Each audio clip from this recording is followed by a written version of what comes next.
Hey everybody, what's up? My name is Alina. I'm a spiritual life coach, a manifestation coach, and a Reiki master. Okay, so this is sort of on the heels of my video yesterday when I was talking about the solar eclipse and the energy and all that stuff. Everybody was saying it was like a portal or something, and I was just feeling super drained.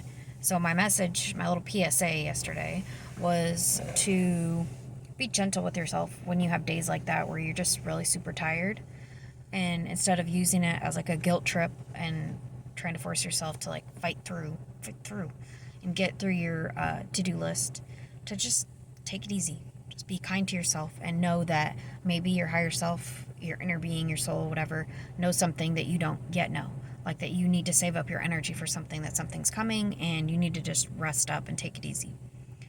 I think our programming is so much about our productivity and our to-do lists, and that we're only valuable if we are productive, and that a lazy, see, there we go again, lazy, I shouldn't be using that word, that's that programming, a quieter, more restful day at home, like on a rainy day, that, you know, it's a waste of a day if you just take it easy, if you just watch movies, read books, that kind of stuff, take a nap, work on yourself.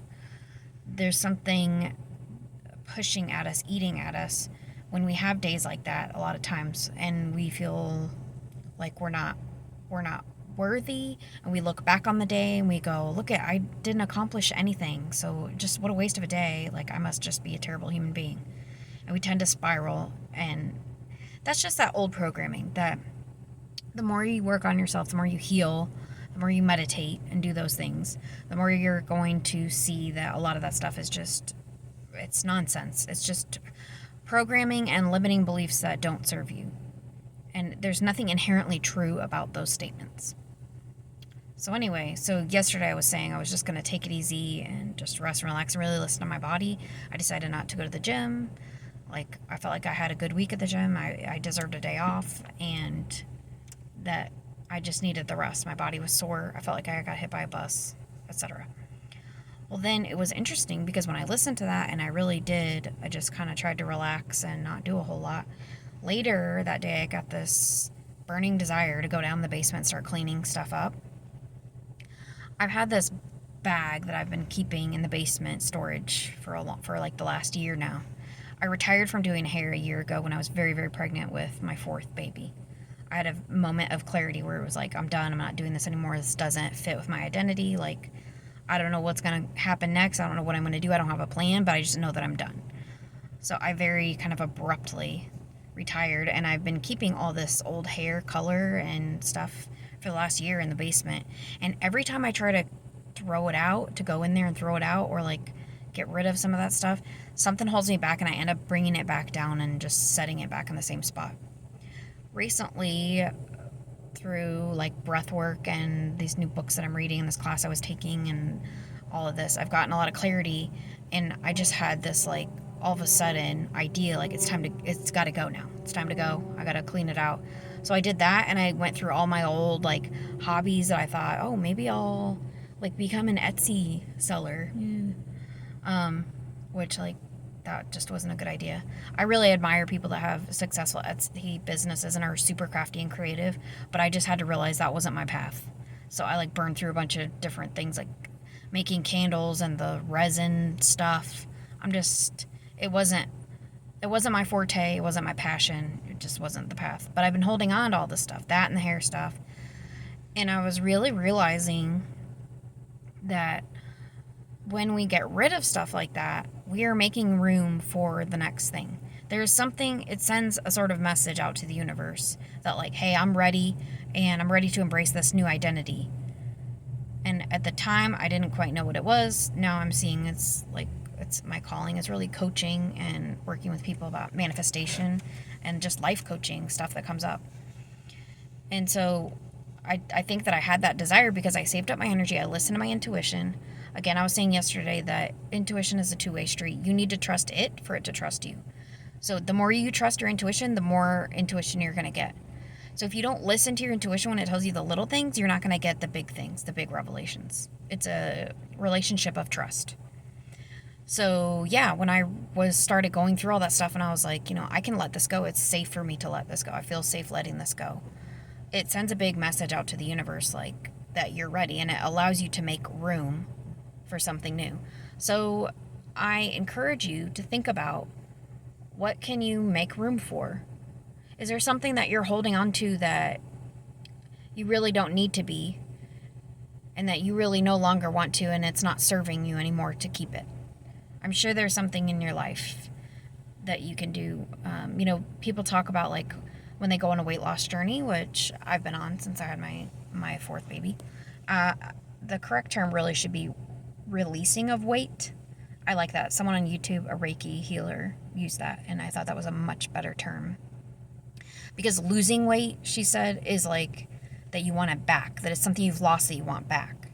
So it's a more of a releasing, and it's a more of being in alignment with your true identity and the identity that you prefer, not your old ego, your old identity. So anyway, so they talk about that clear out your old clothes that you don't want to fit into anymore, basically, to make room for the new stuff, for the new body and the new self.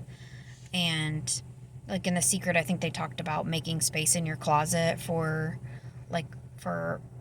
a love interest, to be able to put their things in the closet, making space for them, making space in your wallet for the cash that you want. It's usually not about the actual action, it's the intention behind it, and there's usually messages that are bigger than that little act of like throwing something away or cleaning something up. Like I said, it's making space for something new. And a lot of times I think we just hold on to things out of fear. That's the other thing. I was talking to my mom recently. She has had a hard time since retiring a few years ago. And we were talking about how sometimes it's hard to let things go. And she was afraid, like, there were certain things she was holding on to. Like, well, what if that's my last contact with other people, or my last like social obligation. If I let this go, is that my last thing? And it was sort of like a really sad way to look at it. And I said to her, well, what if by letting go of the things that you're not passionate about, how about you're just making room for the things that you are passionate about? And it's sending that clear message. Like, I don't need to be tied to these certain obligations and feel like I need to do things out of guilt and obligation and necessity. That things that don't light me up, that I'm not passionate about, that maybe even can bring you down. Sometimes we just hold on to those things, and it's because we have this fear, like that there won't be something else. Like, well, that's it. I went through that recently with getting rid of old baby stuff, old newborn stuff, because we decided not to have any more children. And it was a grieving process, and it was hard. I cried, and there were tears, but I allowed myself to feel those feelings. I was gentle with myself, wasn't judging the thoughts or feelings and trying to justify anything. I just went with it and allowed the feelings. And then I realized that by holding on to that and being afraid, like, of letting go of that part of my life of being pregnant, having babies, even though I really have no desire to be pregnant again, I really don't. But I loved birthing babies and bringing babies into my home. Obviously, I love my 4 children. But being afraid of, like, that was the end, that it's like, that's the most enjoyable part of my life and it's over now. And that's a flawed premise. These are things that we tell ourselves out of fear that are not true. And I started looking at it like, what about, like, getting excited about this next stage of life? Like, we have all of our babies earthside that we want to have. And how exciting is that? And how beautiful is that? And how blessed are we? And look at all the fun and the adventures that we're going to have as they learn and grow, and the relationships that we will build.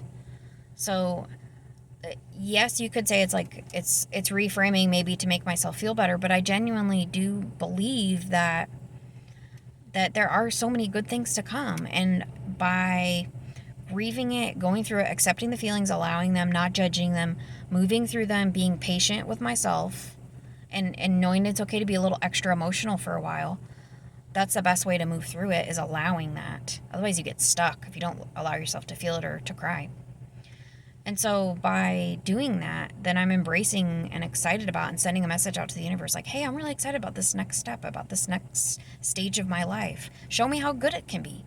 You can have those conversations with God or the universe or spirit guides or your higher self or whatever you want.